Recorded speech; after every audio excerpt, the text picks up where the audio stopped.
하나님의 말씀은 마가복음 4장 35절에서 41절입니다. 마가복음 4장 35절에서 41절.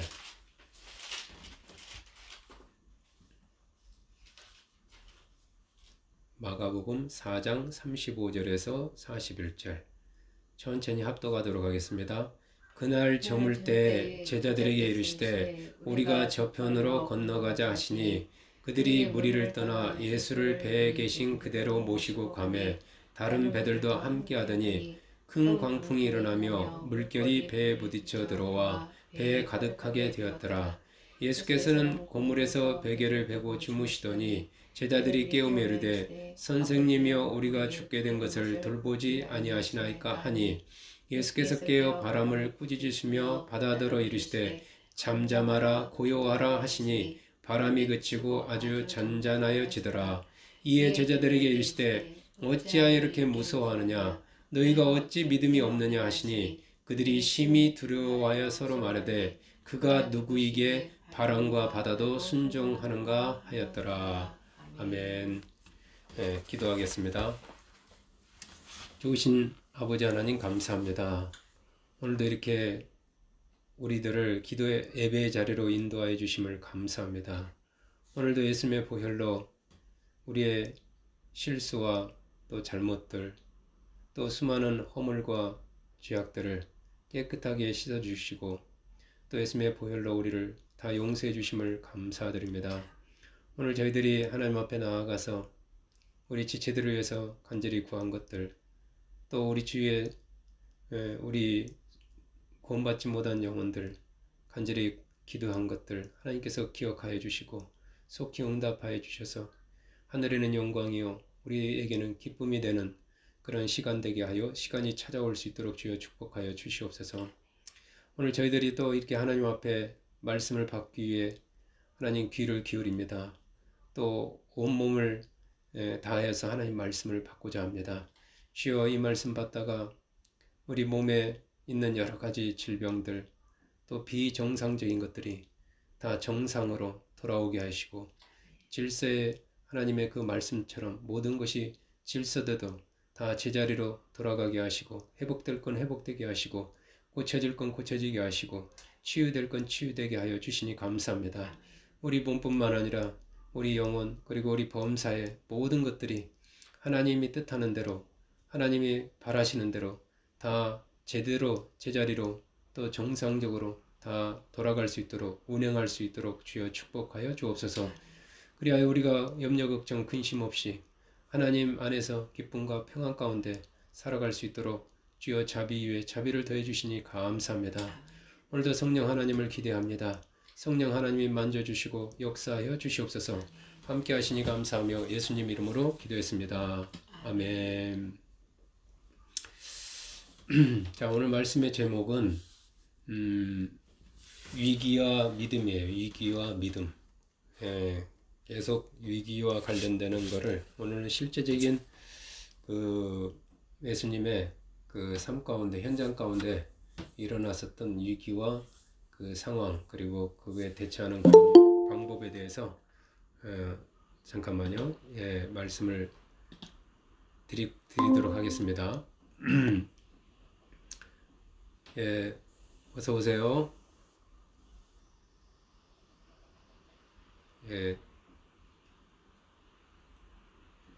음을 소거해 주시고 말씀을 계속 전합니다. 인생 가운데 주님이 없는 안 계시는 믿지 않는 사람들에게 위기나 이런 문제는 어떤 죄의 결과, 죄의 대가인 그 저주나 재앙, 화, 일어나서는 안 되는 그런 아주 불운이 될 수가 있습니다. 그렇지만 주님이 함께하는 믿는 우리에게는 그 문제, 그 위기가 큰 은혜를 체험할 수 있는 오히려 그런 역전의 기회가 될 수가 있어요. 왜냐하면 우리와 함께 하시는 그 예수님은 우리에게 그 환난 날에 큰 도움이 되시기 때문에 그렇습니다. 그래서 시편 기자는 시편 121편에서 큰 위기 앞에서 이렇게 노래했죠. 나의 도움이 어디서 올까? 나의 도움은 천지를 지으신 여호와에게서로다. 나의 도움이 어디서 올까? 나의 도움이 어디서 올까?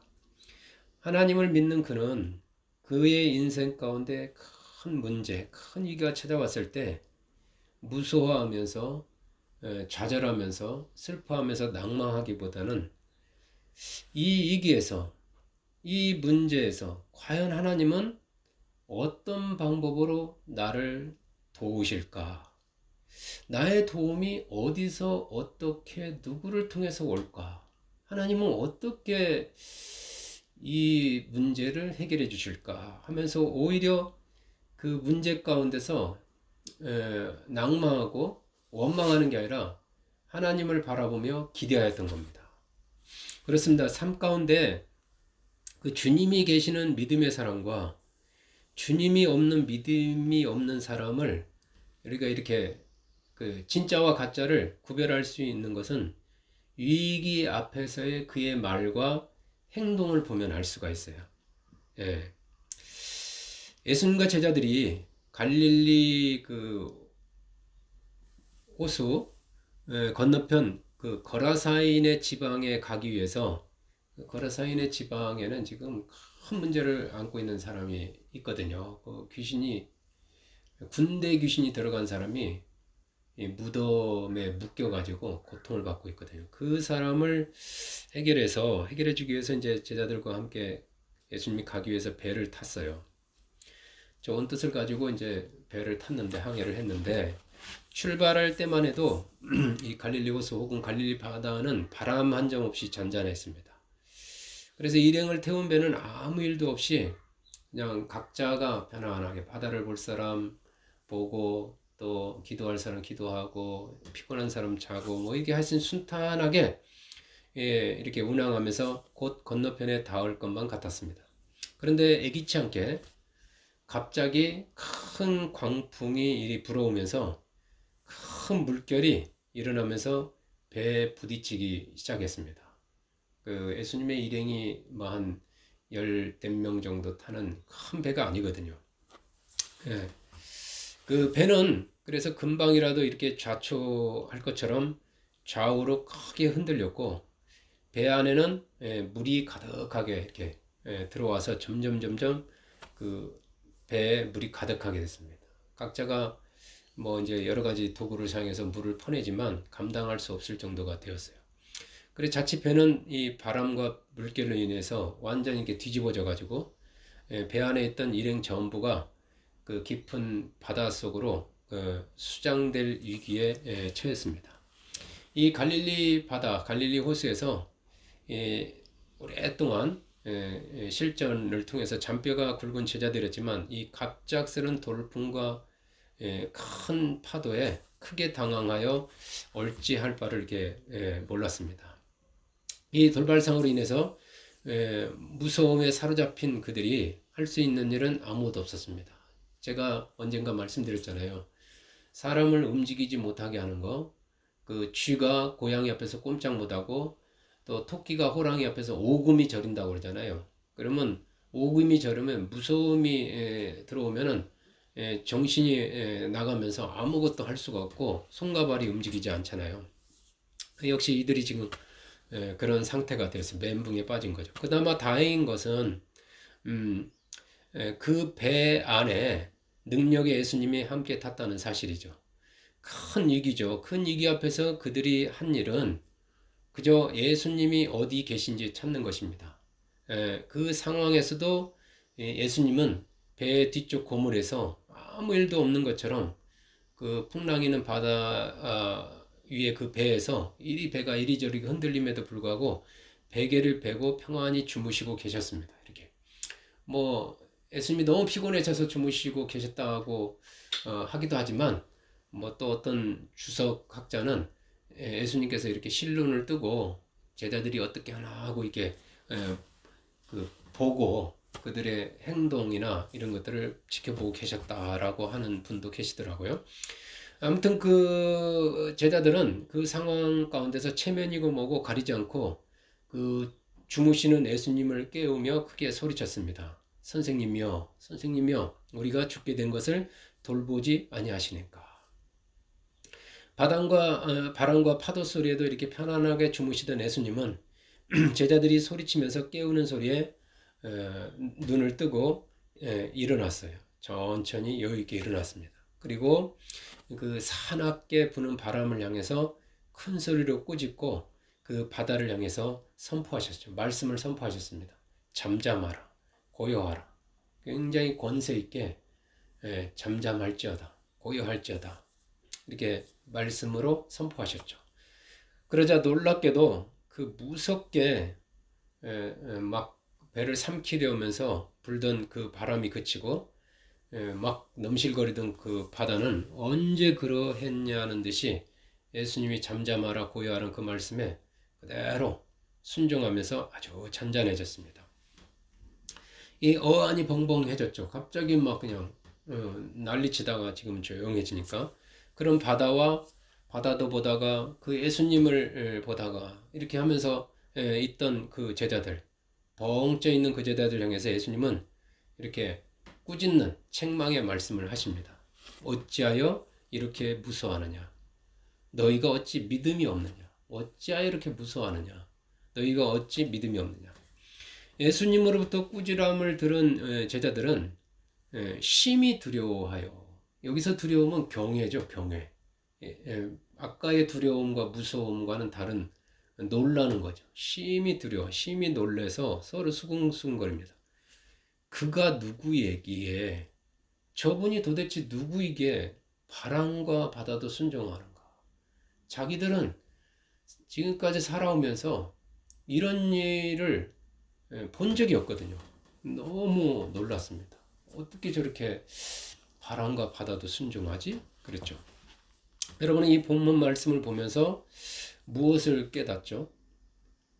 주님은 내가 깨달아야 될 게 아니라 또 주님은 이 본문의 사건을 통해서 우리가 무엇을 깨닫기를 원할까요? 왜 이 말씀을, 이 사건을 여기다 이렇게 기록해 놨을까요?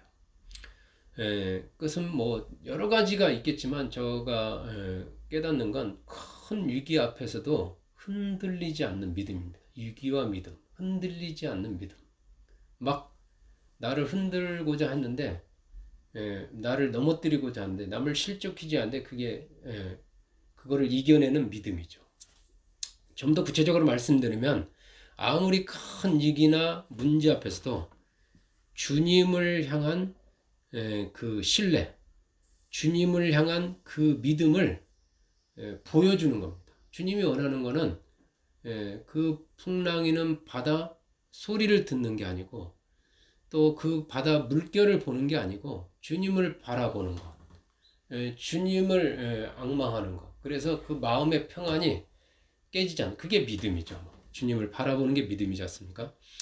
그렇다면 큰 위기 앞에서도 이 흔들리지 않는 이러한 믿음, 이러한 담대함, 이러한 평안함은 어디에서 올까요? 제자들의 그 말 속에, 그 고백 속에 그 해답이 들어 있습니다. 그가 누구인지 아는 거예요. 그가 누구인지 아는 겁니다. 그는 바로 하나님의 아들 예수님이시잖아요. 예수님이 지금 배 안에 계신 것만으로는 부족합니다. 예수님 이 배 안에 계시는구나, 내 안에 계시는구나, 이걸 아는 것만으로 부족한 거죠. 예수님이 누구인지, 어떠한 분인지, 그분의 진정한 신분을 아는 것, 그분의 능력을 아는 것, 그리고 그 예수님에 대한 나의 믿음, 그분과 나와의 관계, 이런 것, 이것이 중요합니다. 즉 예수님이 하나님의 아들로서 그리스도이시고 구세주이시고 그분이 나의 주님이라는 믿음입니다. 나의 목자라는 믿음입니다. 나의 도움이라는, 나의 도움이 어디서 올까? 나의 산성이라는 믿음입니다. 나의 피할 바위라는 믿음이죠. 그런 확신이죠. 나를 지키시는 나의 방패요, 나의 산업이라는, 나의 모든 걸 공급해 주시는 분이다. 이런 믿음이죠. 제자들은 아직 자신들과 함께 하시는 이 예수님의 진정한 신부를 알지 못합니다. 그저 설교나 잘하고 정말 병이나 고칠 줄 아는 그냥 자기들이 성경에서 읽었던 아는 그런 엘리야 같은 분, 아니면 뭐 그런 그런 모세와 같은 분 중에 한 명 정도로 지금 아는 거예요. 그들에게 예수님은 아직 주님이 아닙니다. 그냥 지루운 선생님과 능력이 많은 선지자일 뿐입니다. 내가 어떤 필요에 의해서 도움을, 어떤 멘토를 그런 받는 그런 절대적인 그런 나에게 어떤 절대적인 주님, 주인 이런 경지, 이런 단계까지 그들과 주님과의 관계, 포도나무와 가지와의 관계, 여기까지는 지금 그들이 가 있지 못하는 거예요. 여러분, 선지자와 주님과의 차이가 무엇입니까? 예수님을 선지자처럼 대하면 선지자의 상을, 그만큼만 나타나는 거죠. 주님을 그냥 랍비로 대하면 랍비의 상을, 주님을 그리스도 대하면 그리스도의 상을, 이렇게 그 믿음만큼 된다고 그러죠. 여러분, 선지자는 하나님께 말씀을 받아서 그냥 그 말씀을, 그가 말씀은 아니거든요. 그가 그 말씀의 어떤 주체는 아니거든요. 그냥 그 말씀을 받아서 전달해 주거나 아니면 병을 고쳐주시기를 하나님께 요청하는, 그는 하나님과 사람 사이에서 어떤 일을 하는 하나님의 종이죠. 선지자는 그냥 사람이죠, 사람. 그러나 예수님은 다릅니다, 여러분. 우리가 똑같은 사람의 모양을 가지고 있지만, 선지자처럼 보이지만 능력 있는 분처럼 보이냐, 예수님은 근본이 다릅니다. 그분은, 예수님은 하나님의 아들이죠. 예수님은 하나님의 본체로서 이 만물의 주인입니다. 모든 만물이 그로 말미암아 나왔고, 요한도 그 당시에는 몰랐어요. 같은 배를 타고 있죠. 그러나 나중에 그는 깨닫죠. 태초에 말씀이 계시니라. 이 말씀이 하나님과 함께, 이 말씀이 곧 하나님이시다. 말씀이 육신이 되어 우리와 가운데, 이렇게 나중에는 알았죠. 그도. 그렇지만 지금 이 배 안에 이 풍랑이 있는 상태에서는 예수님을 그렇게는 알지 못했어요. 요즘 선지자가 빛을 받아가지고 그 빛을 그냥 이렇게 발산하는 반사체, 달과 같이 이렇게 그냥 발산하는 스스로 존재하지는 못합니다. 스스로 그 안에 빛이 있어서 빛을 내는 존재가 아닙니다. 그렇지만 예수님은 스스로 빛을 내는, 비유하자면 그냥 빛 그 자체로서 발광체죠. 그 안에서 빛이 나오고 능력이 나오고 권세가 나오고 그냥 그 안에서 솟아나는 샘물이죠. 그냥 그분 자체는. 따라서 예수님은 만물을 향해서 명령하실 수 있는 권세를 가지고 계신 분입니다. 이상한 게 아니죠. 근데 지금 되게 이상한 겁니다. 그것이 우리 사람으로만 보이니까. 그리고 만물은 그분의 명령에 그렇기 때문에 복종할 수밖에 없습니다. 그분이 누구인지 안다면 이게 이상한 게 아니죠. 제자들은 그들 곁에 계시는 이 분이 바로 하나님의 아들로서 만물의 창조주요 만물의 주관자이심을 그냥 알지 못했던 거예요. 우리가 똑같은 그냥 사람, 선지자 중 우리보다 좀 뛰어난 선지자, 뭐 그 정도 알았던 겁니다. 만일 예수님이 하나님의 아들이고 하나님의 본체이시고 하나님이심을 알았다면은 바람과 바다의 그 공격, 얘도 전혀 흔들리지 않았을 겁니다. 그런 분이 옆에 계시는데 뭐 걱정할 게 뭐 있습니까? 그러나 그들이 보기에는 큰 바람과 지금 큰 바다가 저 피곤해서 주무시는 예수님보다 더 커 보였던 겁니다. 더 대단했던 겁니다. 다시 말하면 큰 바람과 큰 파도에 대한 그들의 믿음이죠. 그들이 아는 그 지식이, 상식이 예수님에 대한 믿음보다 더 컸음을 알 수가 있습니다. 환경 상황에 대한 믿음이 예수님에 대한 믿음보다 더 크니까, 그걸 더 크게 여기니까 그냥 난리가 나는 겁니다. 지금 예수님은 안중에 없는 거죠. 뭐 다윗과 형제들, 다윗과 사울의 차이점이 그겁니다. 환경은 똑같아요. 골리앗이라는 환경은 똑같습니다. 블레셋이라는 군대가 쳐들어온 것도, 근데 어떤 사람은 벌벌벌 떨어서 아무것도 못하고, 어떤 사람은 물맷도 5개를 들고 그 앞에 나갈 수 있을까? 믿음의 차이입니다. 하나님이 나와 함께 하는가? 하나님이 어떠한 분인가? 골리앗이 하나님보다 크면은 그냥 위축될 수밖에 없을 것이고, 골리앗이 커 보이면, 산처럼 커 보이면, 그런데 하나님이 그 골리앗이라는 문제보다, 골리앗 블레셋이라는 거기보다 커 보이면 뭐 아무것도 아니죠. 뭐 크면 클수록 더 좋은 거죠.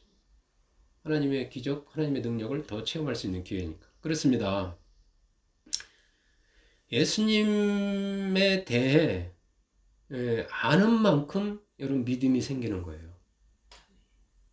예수님을 어떻게 아느냐만큼, 내가 지난주에도 말씀드린 예수님을 어떻게 대하느냐에 따라서 나의 믿음이 이렇게 나의 수준이 결정됩니다. 이 믿음이 생기고 자라기 위해서는, 이 믿음은 그냥 있는 게 아니라, 이 믿음은, 예수님의 비유로 하면 믿음은 겨자씨와 같고 그 안에 생명의 씨앗이 심겨진 겁니다. 지금 그게 자라야 되는데, 자라기 위해서는 예수님을 혹은 예수님의 말씀을 체험하는 것이 중요해요.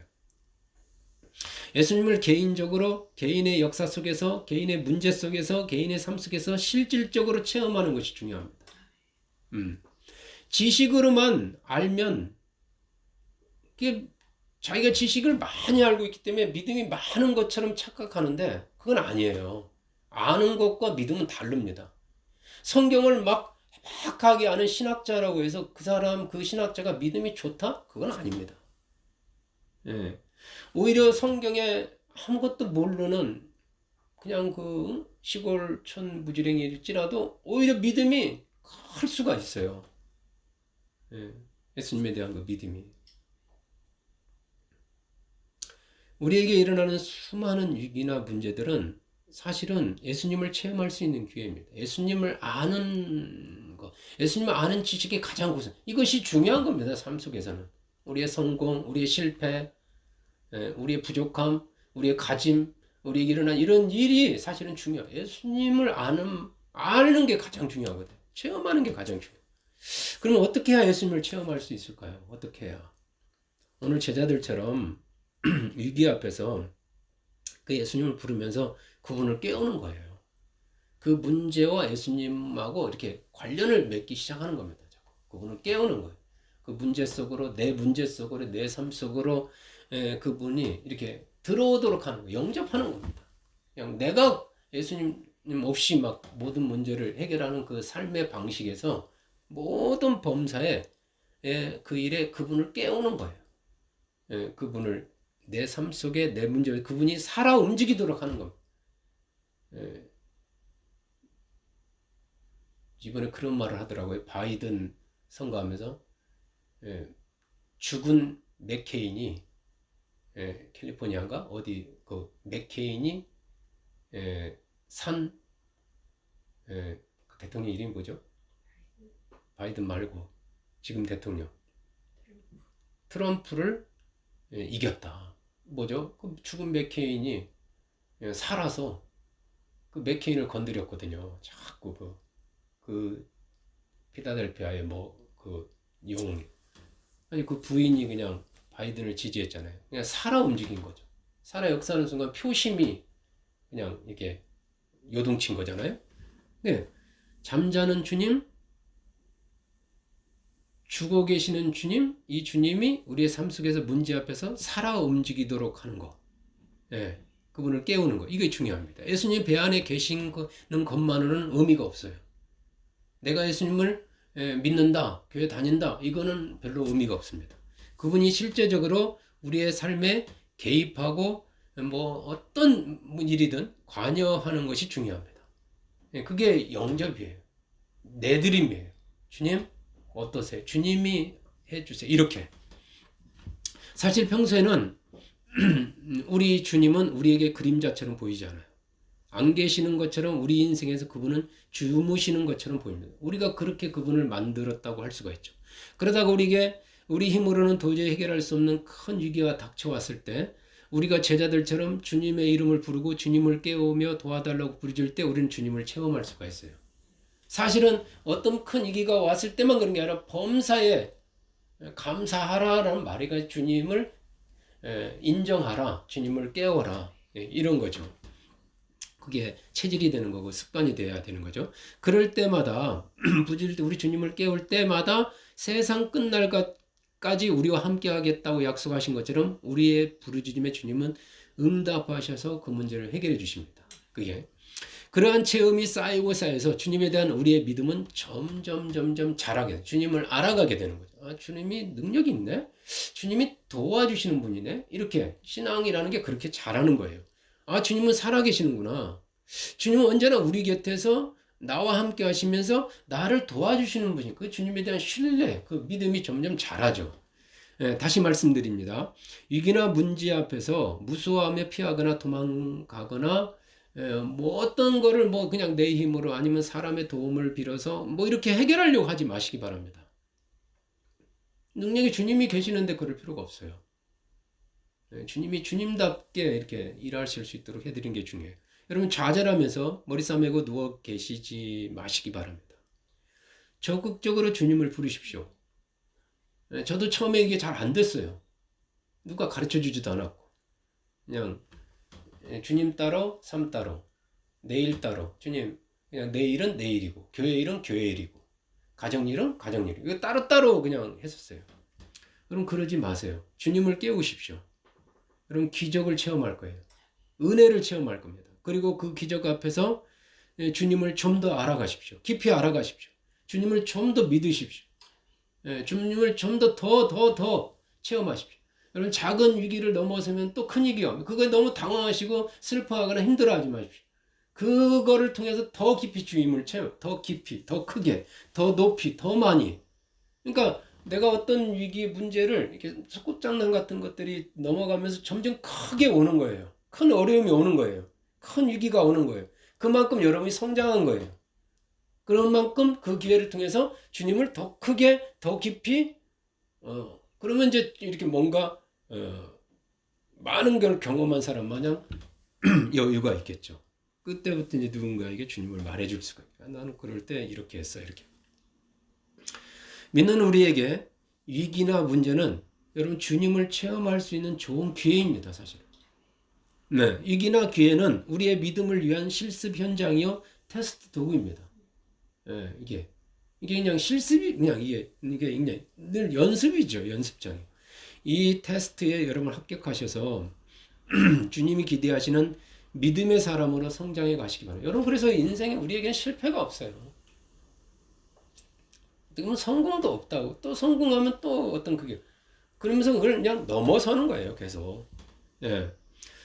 이 본문을 통해서 또 하나 우리가 목표로 삼아야 할 본을 삼아야 할 모습은 바로 주님의 모습이에요. 예, 내가 주님 닮기를 원합니다. 이런 여러분 찬양 많잖아요. 위기 앞에서도 흔들리지 않고 평안하게 주무시는 그게 주님의 믿음의 모습이죠. 어떻게 저렇게 주님은 저렇게 위기 앞에서 저렇게 담대할 수가 있지? 그게 내가 이제 닮아가야 될 주님의 나의 스승 되시는 나의 주님의 되시는 그런 최고봉의 모습이죠. 그리고 큰 위기를 향해서 담대하게 꾸짖으시고 명령하시는 그야말로 양떼를 거느린 그냥 어떤 목자, 사자 같은 그런 주님의 모습. 이런 사자 같은 모습은 우리가 누구인지, 우리 안에 누가 계시는지, 그리고 그 인생의 배의 주인이 누구인지 알 때 가능합니다. 저와 여러분이라는 배 안에 누가 타고 계십니까? 누가 선장이요? 누가 주인입니까? 누가 지금 이 배를 키를 잡고 계십니까? 바로 예수님이시죠. 성령님이십니다. 나는 성령의 전이잖아요. 내 몸은 살아계신 성령의 몸입니다. 내 안에는 살아계신 성령님이 주님이 내 안에 계십니다. 만물의 주관자 되시는 그분이 바로 우리 인생의 배에 여러분 인생의 배에 올라타고 여러분이 그분을 영접하지 않았습니까? 여러분 배 안에 모셔드리지 않았습니까? 모신 채로 지금 가고 있지 않습니까? 제자들 항해하고 있지 않습니까? 인생의 바다를 향해서 우리 안에 그분이 계셔서 우리를 인도하시고 우리를 돕고 있는 동안 사망도 마귀도 그 어떤 천사도 궁핍도 가난함도 멸시도 그 어떤 것도 여러분 두려워할 필요가 없어요. 예, 그 어떤 일이 우리에게 닥쳐와도 두려워할 필요가 없습니다. 저 여러분 고아가 아니잖아요. 혼자가 아니잖아요. 그분이 함께 하시잖아요. 그분이 지금 돕고 계시잖아요. 그런 찬양이 있잖아요. 그렇기 때문에 그 어떤 일이 생겨도 결코 두려워할 필요가 없죠. 어제 토요일 모처럼 제가 토요일마다 일을 하느라고 어디를 가지를 못했는데 모처럼 이렇게 다 이제 또 아직도 일이 남아있지만 그 모든 걸 내려놓고 아침에 이제 한라산 그 영실 등반을 하기 위해서 나섰어요. 성판하게 가려고 그랬지만 너무 늦어가지고 영실 등반을 위해서 나섰습니다. 그 12시까지 도착해야 하는 줄을 몰랐어요. 홈페이지를 보니까 뭐 2시까지 가면 된다고 해서 여유있게 갔죠. 점심을 싸가지고. 근데 10분 늦게 12시 10분에 이렇게 도착했더니 입구에서 출입을 막더라고. 할 수 없다고. 뭐 여기서 4, 50분 걸려서 영실까지 갔는데 막 순간 화도 나는데 그래서 그냥 막 순간에 그냥 시부렁시부렁 하면서 좀 들여보내지 막 하면서 그렇다고 그분들하고 싸워도 별 수 없이 그냥 돌아섰죠. 그래서 꽝 대신 닭이라고 보니까 영실 앞에 있는 그 한라산 둘레길이 있더라고요. 사람들이 그걸로 뭐 올라가더라고. 그래서 저기나 가보자. 그래서 이제 갔더니 그게 돌오름이라는 게 있어요. 그래서 돌오름 등반을 하게 되었습니다. 그날따라 이날따라 정말 이상한 일들이 계속 일어났어요.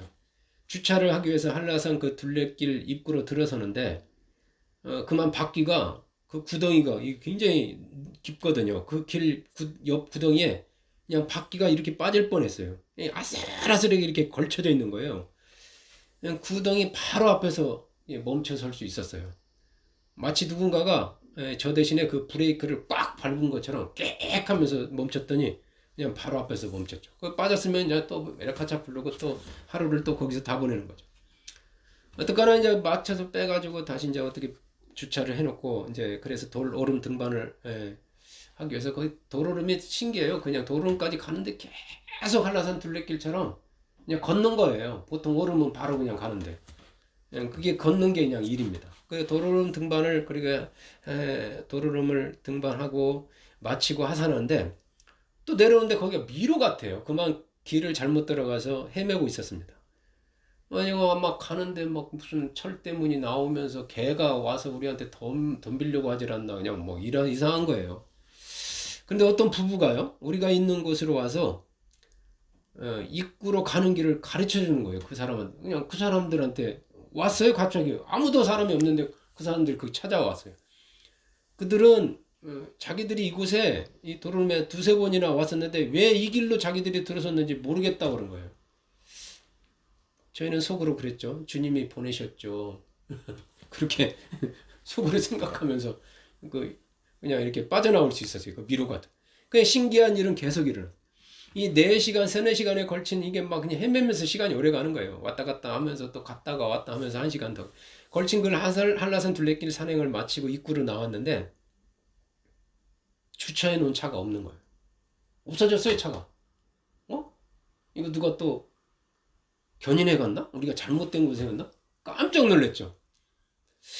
그래서 입구하고 출구가 보니까 그 나온 출구가 좀 우리가 들어간 때하고 좀 다르더라고요. 그래서 출구가 다른가 보다 하고 너무 걸으니까 막 이제 이게 사타구니가 아픈데 그 아픈 데를 쩔뚝쩔뚝 끌면서 1200도로로 나와가지고 그 길가를 이렇게 차가 빙빙 지나가고 얼마 차 빨리 가요? 그냥 위험한 길을 걸으면서 입구를 찾고 아무래도 저 위로 올라가 보자 하면서 1200도로 쪽 그 정상 쪽을 향해 찾는데 아무리 찾아도 우리가 처음 들어온 입구가 보이지 않는 거예요. 날은 어두워가고 할 수 없이 이 지나가는 차를 향해서 이렇게 히치하이킹 하듯이 손을 들었습니다. 근데 몇 대의 차가 그냥 다 지나가는 거예요. 그러다가 어떤 승용차 한 대가 이렇게 섰는데 현장에서 그 건축 일을 하고 퇴근하는 남자분 두 분이 였어요. 그래서 뒷자리에 태워주더라고. 그분들이 이제 우리 사정을 얘기하니까 우리 부부를 태우고 1600도로에서 서귀포 그 휴양림까지 쭉 내려가서 입구를 찾았다가 다시 1200도로로 유턴해가지고 정상까지 반대로 가면서 또 훑고 내려와서 우리가 말하는 입구를 막 찾아주는 거예요. 그래도 그 사람들도 못 찾다가 다른 사람들에게 전화하고 그 사람들이 전화하고 관광 거기 제주도 관광 거기다 전화해가지고 막 자기 일처럼 막 30분 이상을 다시 가보자고 그러면서 왔다 갔다 가다 그래도 그렇게 하다가 애쓰다가 결국 우리가 나온 입구를 우리가 착각하고 있었던 거예요. 거기까지 데려가서 100m, 200m 안에 들어갔더니 우리 차가 있는 거예요. 거기에 주차해놓은 차를 찾아주었고 그런 해프닝이 일어났습니다. 그래가지고 너무 고마워서 전화번호 가르쳐줬다 아니면 돈을 입금시켜주겠다 해도 됐대요. 막 그냥 그냥 빨리 가시라고. 그때가 이제 어둑어둑해졌어요. 이미 깜깜해졌어요. 처음 본 사람들에게 있을 수 없는 그야말로 이렇게 헌신적인 돌봄과 도움을 저희가 입었죠. 저는 이제 이런 일을 겪으니까 한두 번도 아니고 하루에 세 번씩이나 저는 이 모든 일의 배후에 주님이 관여하고 있으면 오늘 뭐 완전 테스트 받는 느낌이었어요. 그때마다 우리가 어떤 행동을 하나 어떤 모습을 보여. 그야말로 어떤 위기가 와도 어떤 문제가 와도 아무것도 염려할 필요가 없다라고 주님이 그냥 이 사건과 이 일을 통해서 우리에게 다시 한번 이렇게 체험하게 해주는 거예요. 오히려 위기나 문제는 예수님 나의 주님이여 그리스도인 체험할 수 있는 은혜네. 너무 감사하네. 이렇게 고백할 수 있는 기회일 뿐임을 다시 한번 이런 어제의 그 일을 통해서 확신했죠. 뭐 지난주에 일어난 일을 다 얘기하면 너무 많아요. 막 아파트에 공사가 있었는데 뭐 누수검사를 했는데 또 그분이 알아서 또 뭐 그 안에서 뭐 해결해 주겠다 뭐 하여튼 너무 많은 도움을 입었죠. 지난주에 도움이 너무 많았죠.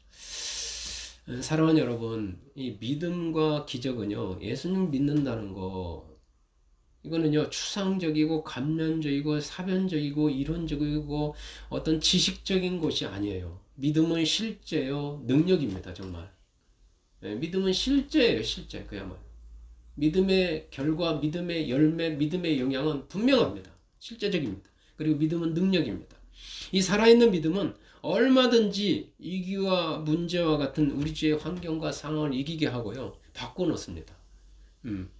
그런 일들이 쌓이면은 일상이 그냥 날마다 신비롭고 날마다 기적이고 그야말로 여러분 책에서 읽는 하나님 나 치킨 먹고 싶으면 치킨 하나님 나 힘들어요 그러면 차가 와서 세워지고요.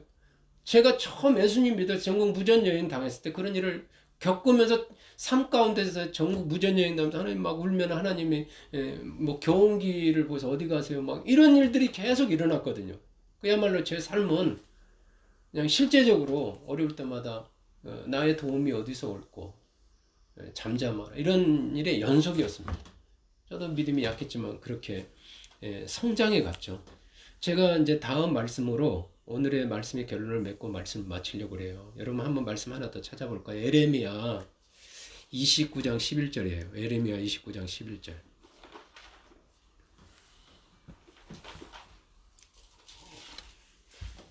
에레미야 29장 11절.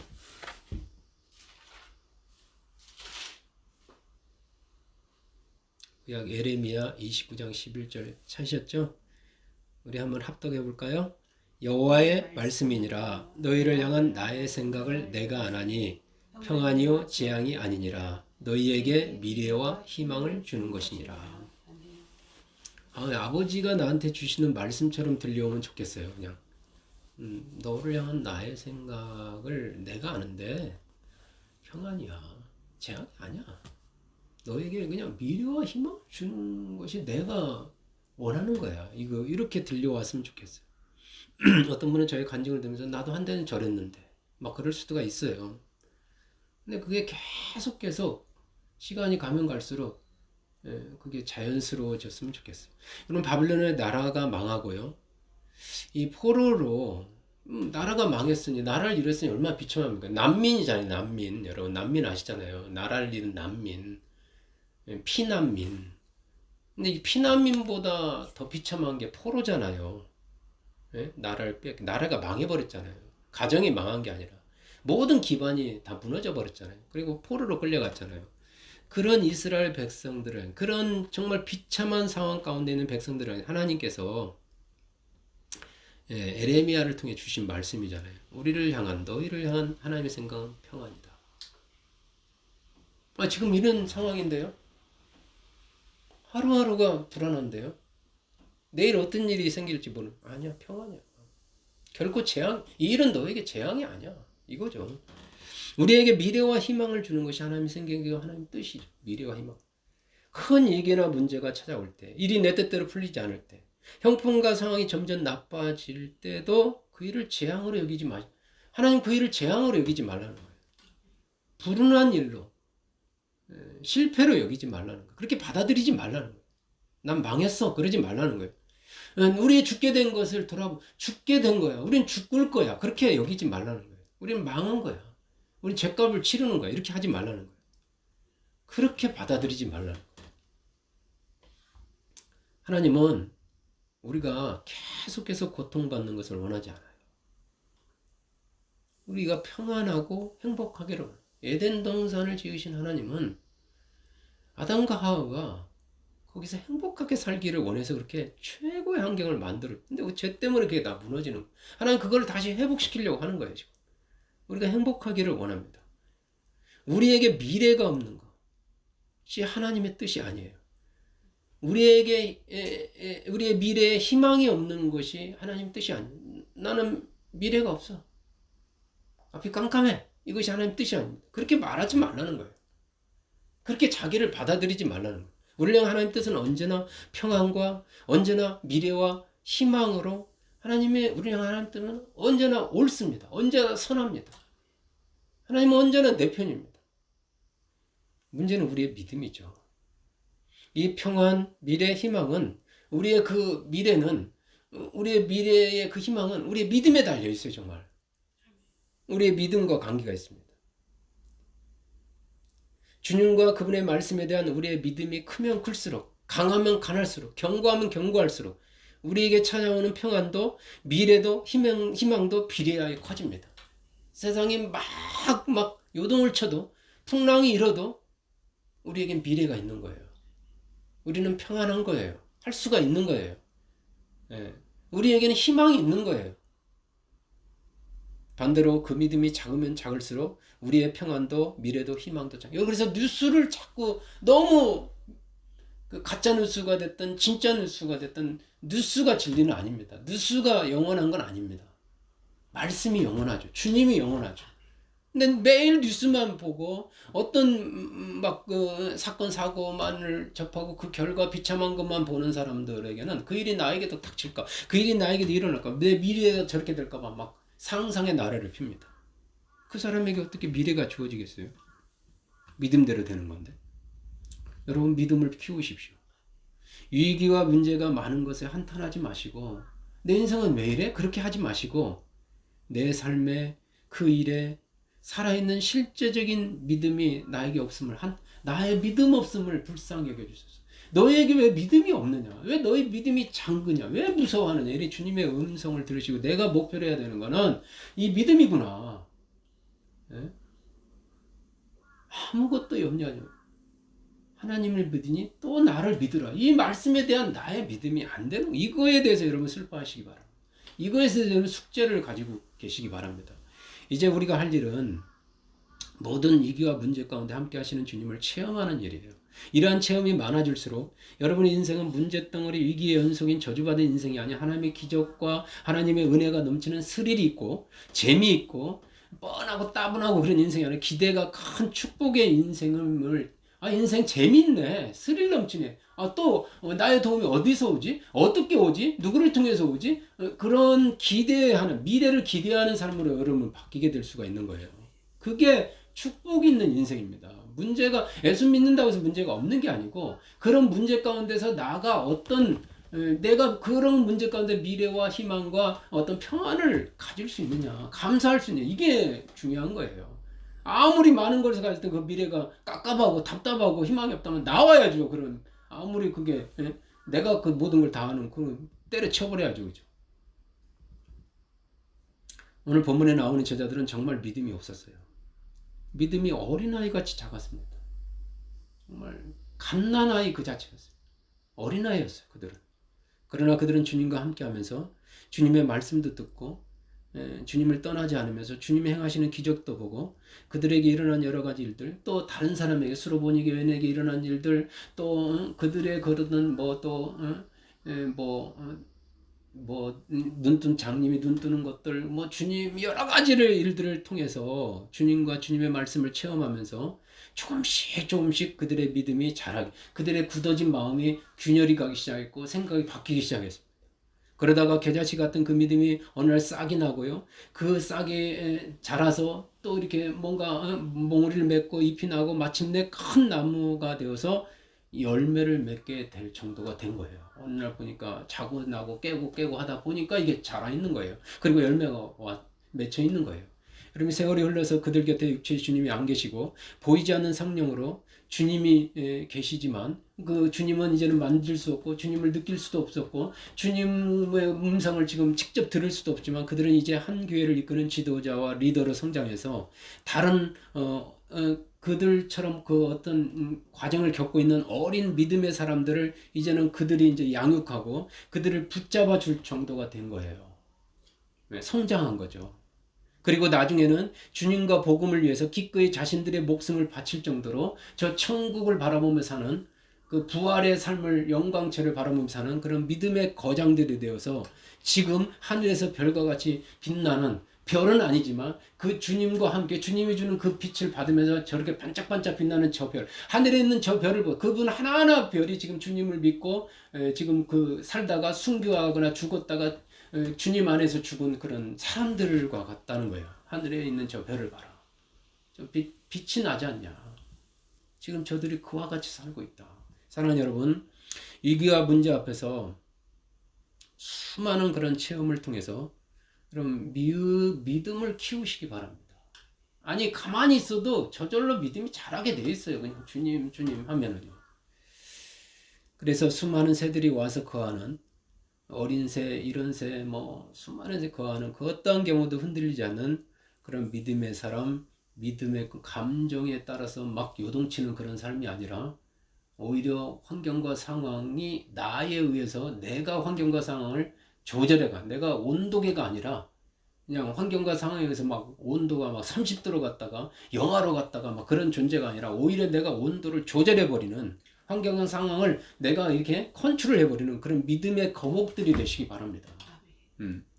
그래서 주님이 기뻐하는 믿음의 거장들이 되어서 정말 주님 보시기에 아름다운, 주님 보시기에 정말 기쁨이 되는 그런 저와 여러분, 그런 여러분은 계속 성장해 가시기를 예수님의 이름으로 제가 축복합니다.